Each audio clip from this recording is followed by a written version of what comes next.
हिस्सा ले लेगा इस तरह से। तो यहाँ ऑक्सीजन को हम कैसे दिखाएंगे? Oxygen double bond oxygen. क्या हो जाएगा? Oxygen double bond oxygen. तो ये हो गया तुम्हारा O2 का स्ट्रक्चर। यहाँ दो बॉन्ड बनेगा, क्यों? क्योंकि दो इलेक्ट्रॉन का शेयरिंग हुआ। कितना इलेक्ट्रॉन का शेयरिंग हुआ? दो इलेक्ट्रॉन का शेयरिंग हुआ। सिमिलरली तुमसे पूछा जाएगा सर N2 मॉलिक्यूल कैसा बनेगा? तो देखो N2 मॉलिक्यूल्स की बात करें तो नाइट्रोजन तुम्हें पता है, नाइट्रोजन का एटॉमिक नंबर क्या होता है? 5। ये क्या हो जाएगा? 1s2 2s2 2p3। Outer most में कितना इलेक्ट्रॉन हो गया? 5।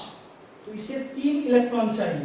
तो नाइट्रोजन फिर क्या करेगा? ध्यान से देखो, इसके पास कितना इलेक्ट्रॉन है? 5। सिमिलरली जो दूसरा नाइट्रोजन होगा इसके पास भी कितना इलेक्ट्रॉन होगा? 5 इलेक्ट्रॉन होगा। ये आपस में कितना इलेक्ट्रॉन शेयर करेगा? 3। तो यहाँ क्या हो जाएगा? Nitrogen triple bond nitrogen. तो समझ में आएगा नाइट्रोजन कितना इलेक्ट्रॉन का शेयरिंग करता है? 3 इलेक्ट्रॉन का, राइट?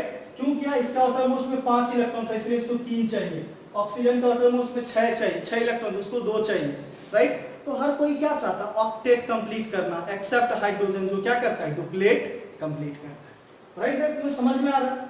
उसके अलावा जो सबसे कॉमन हाइड्रोकार्बन का एग्जांपल है, अगर मैं यहाँ पे लिखूं CH4 का, किसकी बात करूं? CH4। मीथेन गैस भी बोलते हैं इसको, मार्स गैस के नाम से भी जाना जाता है। रीजन है ये मार्सी पैलेस में जनरेट होता है। अब देखो तुम्हें कार्बन की बात करें तो कार्बन का बताओ एटॉमिक नंबर कितना होता है? 6 होता है। ये क्या हो जाएगा? 1s2 2s2 2p2। Outer most में कितना इलेक्ट्रॉन है? 4। तो जस्ट मैंने कुछ देर पहले डिस्कस किया था, कार्बन ना तो इलेक्ट्रॉन को गेन करेगा ना ही इलेक्ट्रॉन को लूज करेगा, वो बस क्या करेगा? इलेक्ट्रॉन को शेयर करेगा, राइट? तो देखते हैं कार्बन के साथ कैसे शेयर करेगा। तो मान लो ये तुम्हारा मैं इसी CH4 के स्ट्रक्चर यहाँ पे बना दे रहा हूँ, ठीक है? यहाँ पे ध्यान से देखो, तो कार्बन है, कितना इलेक्ट्रॉन होगा? 4 इलेक्ट्रॉन होगा। बहुत ही सिंपल, कार्बन के पास कितना इलेक्ट्रॉन होगा? 4 इलेक्ट्रॉन होगा। और बाकी जो हाइड्रोजन है, हाइड्रोजन के पास कितना इलेक्ट्रॉन होता है? एक ही होता है, जिसको मैं स्टार से बना रहा हूं। हाइड्रोजन दिख रहा है? ये एक हाइड्रोजन यहां शेयर कर लेगा, एक हाइड्रोजन यहां का शेयर कर लेगा, एक यहां से कर लेगा, एक हाइड्रोजन यहां से। हाइड्रोजन का तो काम हो गया, हर एक को जितना को कार्बन ने दिया है। अब देखो कार्बन क्या बनाया है? 4 सिंगल बॉन्ड। अगर इस स्ट्रक्चर को तुम ध्यान से देख पा रहे हो तो चलो मैं इसको यहां बना देता हूं। एक शेयरिंग इधर है हाइड्रोजन, दूसरा शेयरिंग इधर है हाइड्रोजन, तीसरा इधर है, चौथा इधर। ये 4 सिंगल बॉन्ड से CH4 का क्या होता है? फॉर्मेशन। तो तुम्हें समझ में आ गया कि bonding in nature, covalent bonding क्या होता है, इलेक्ट्रॉन का शेयरिंग कैसे होता है। उसके बाद हम लोग पढ़ेंगे versatile nature of carbon. Carbon का क्या वर्सेटाइल नेचर होता है, क्या यूनिकनेस होती है कार्बन के अंदर।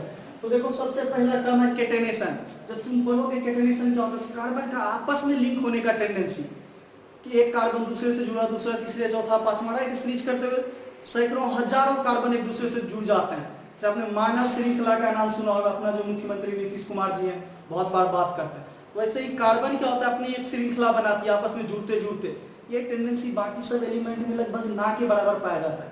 सो ऑक्सीजन है, 2 या 3 एटम को जोड़ोगे, चौथा एटम आपस में कनेक्ट ही नहीं होगा। सल्फर है, 6-7 सल्फर आपस में कनेक्ट होते हैं, उसके बाद मैक्सिमम 8 सल्फर आपस में कनेक्ट होता है, उसके बाद वो नहीं कनेक्ट हो पाता है। लेकिन कार्बन के पास इसमें काफी वर्सेटिलिटी है, आपस में multiple bond, 1 bond 2 bond 3 bond तक बना सकता है। साथ ही साथ अगल बगल जितने भी एलिमेंट है उसके साथ में बॉन्डिंग की टेंडेंसी होती है और आपस में भी कनेक्ट होता चला जाता है। ये जो टर्म केटेनेशन है, इसका मतलब क्या होगा? कार्बन का आपस में कनेक्ट होने की टेंडेंसी। टेट्रा वैलेंसी तो तुम्हें समझ में आ ही गया। कार्बन की वैलेंसी क्या होती है? 4 होती है, जिसको मैंने डिटेल में डिस्कस किया है। उसके बाद इसके अंदर जो आप नेक्स्ट एनसीईआरटी को उल्टाओगे तो कुछ एलोट्रॉप्स ऑफ कार्बन दिया हुआ है, जहाँ की तुम्हारे पास डायमंड है, ग्रेफाइट है, बकमिस्टर फ्लोरीन है, जो कि बकमिस्टर फुलर के नाम पे पड़ा हुआ है, राइट? ये 3 ग्रेफाइट। तो सबसे पहले एलोट्रॉप कहते किसको?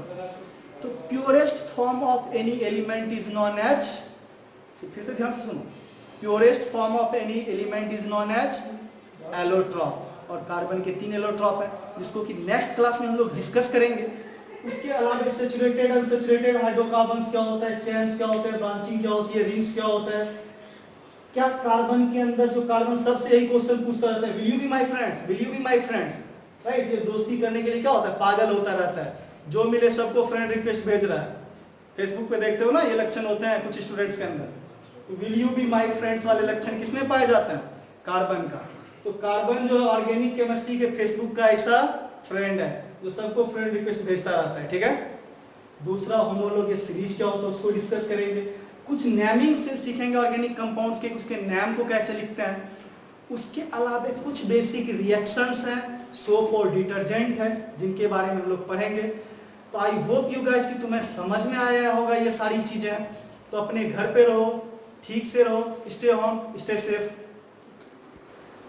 तो गाइस आपसे लास्ट में एक स्पेशल रिक्वेस्ट है, आपके जो रिस्पांस को देख के ही हमें मोटिवेशन मिलती है इस तरह की चीजों को, इस तरह के कंटेंट को बनाने की या इस तरह की चीजों को फैलाने की।